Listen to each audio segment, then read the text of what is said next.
Welcome to Standard Chartered Money Insights, a podcast series by Standard Chartered Bank that brings you market views and insights on the go. Welcome to Cut to the Chase. Today is Monday, the 20th of April. I'm Daniel Lam, your host for the podcast. With the tensest moments of the Middle East conflict behind us, investors are turning their attention to the damage that it has done to the global economy. Now, the US data has been resilient.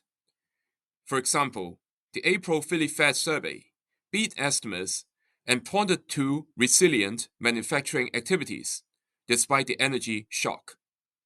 The headline index rose to 26.7 from 18.1. New orders and shipments were strong and both increased. Labor signals were mixed as the employment component contracted while work hours lengthened. Expectations ticked up marginally, staying elevated. CapEx intentions also increased. Now the Philly Fed carries added importance because the district has a representative manufacturing base.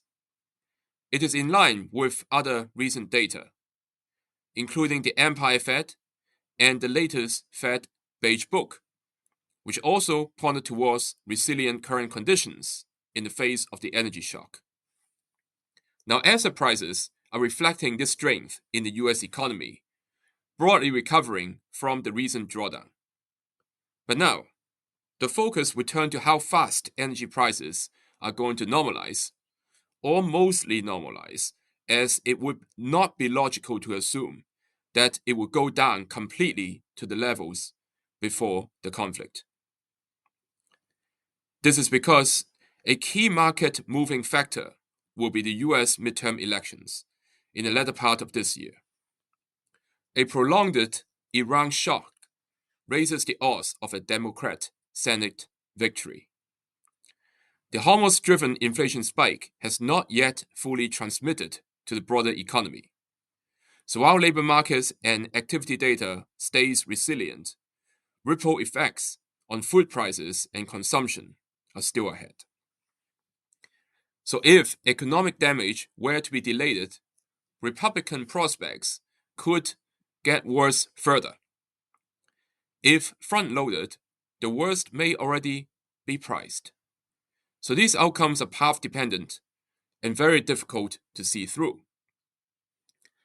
So while we continue to go for the more assertive investments at this stage, such as the AI-related stocks because of their relatively light positioning versus history, it is key to stay diversified with more defensive assets such as US healthcare and utilities, as well as adding gold. That is all from me for today.